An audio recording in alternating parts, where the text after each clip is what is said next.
Hey there, friends out there in YouTube land. This is Max Abramson, state representative running for re-election out here on the seacoast of New Hampshire. Just want to give a quick campaign update. We spent about 2 hours today doing sine waves out of the corner in Hampton, New Hampshire. A lot of great people. We'd have 3-4 cars in a row waving and honking and saying nice things and waving with all 5 fingers most of the time. We did have an increased number of people giving us the middle finger, telling us to go F ourselves and that kind of thing. The people with Biden bumper stickers and Hillary Clinton bumper stickers are probably the angriest and most hateful I've ever seen them. And going door to door, you run into them. About 10 or 15% of the houses in Hampton are just not nice people. But the other 85% I think are decent people, and I'm at the point where if I see a Biden sign in the front yard, any Democrat sign, I usually just walk on by now.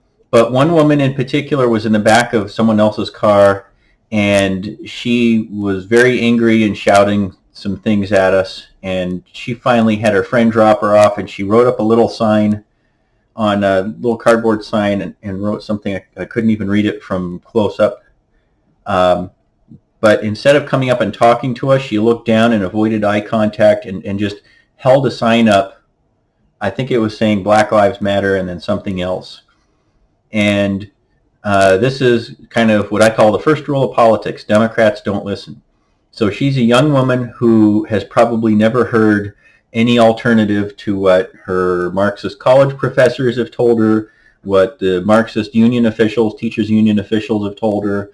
She doesn't know anything except for basically George Soros, Michael Bloomberg, Tom Steyer, Bill Ayers, talking points, the same stuff you read at Talking Points memo. And more people are calling this the Matrix. The public schools, National Public Radio, New York Times, Washington Post. They only see criticism of conservatives, libertarians, and the right. And they never hear any criticism at all or any mention of the Democrats' dark racist history. And worst of all, on the race issue, I find out about race issues by talking to people of color, blacks, Latinos, American Indians, people of mixed race. Generally tend to get more experience. They kind of have a tendency to see it from both sides. Frederick Douglass, of course, the first black man to ever be put on a national presidential ticket, was actually half black, half white. He was mixed, and so he could kind of see the issues from both sides. But in those days, if you were mixed, you just got pushed down into one of the lower categories. And the treatment that blacks and Indians and Chinese immigrants were given in those days was pretty atrocious. Kept out of schools, job opportunities, and sometimes just didn't get a fair trial, and were even killed. Under Democrat administrations, the U.S. government divided, disarmed, and murdered about 2 million American Indians.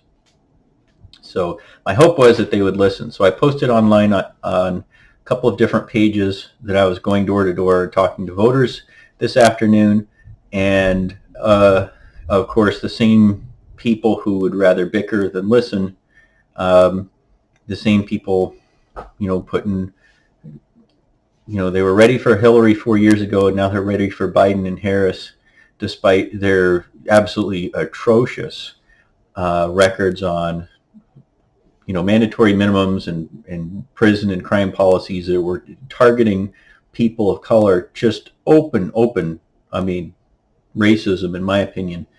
And they're still supporting them.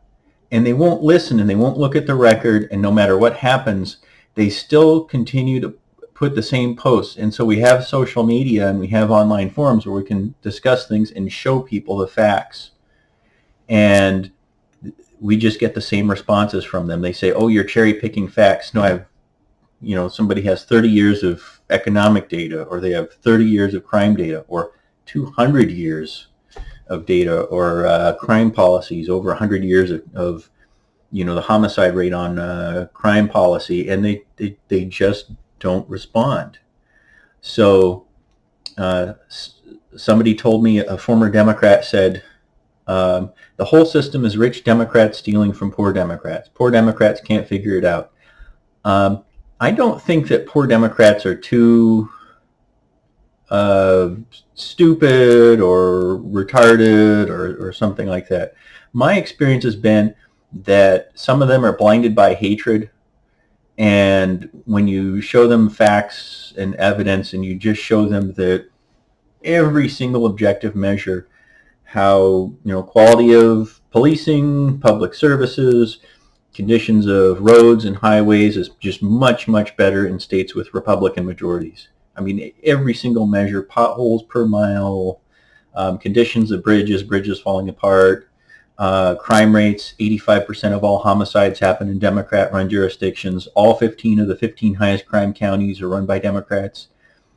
State and local taxes and unemployment rates are almost twice as high in states with Democrat legislatures. On and on and on, right down through everything you can possibly measure. Every city, county, and state in the country that's on the verge of bankruptcy is run by Democrats. Why? Because in municipal and public budgeting, once you get right down to it, when you run out of money, I've done budgeting both at the state level and in my town through my town's budget committee. When you run out of money, you stop spending money. Every Republican, every independent, third party, all of them, when you run out of money, you stop spending money. But for some reason, a lot of Democrat-run state legislatures, cities, and counties, they do so much damage to their business community. Now, a little bit of backstory. In New Hampshire, about 70% of the state's revenue comes from business taxes. So when Democrats regulate business to death, mandate them to death, sue them to death, bury them in oppressive labor mandates, 6 to 10 year long permit times, and everything else that they bury them with. You destroy your tax base, you destroy your job base. In all my time in the House Business Caucus, I've never once seen a single Democrat legislator come in. It's always Republicans. I've never seen a single Democrat come in. And if you, when I try to figure out how to explain to non-voters what the problem is with the Democrat Party, it could be the corruption. That's what I tend to focus on. But I feel like it's more the attitude of poor Democrats and even most Democrat legislators, that they're so prideful.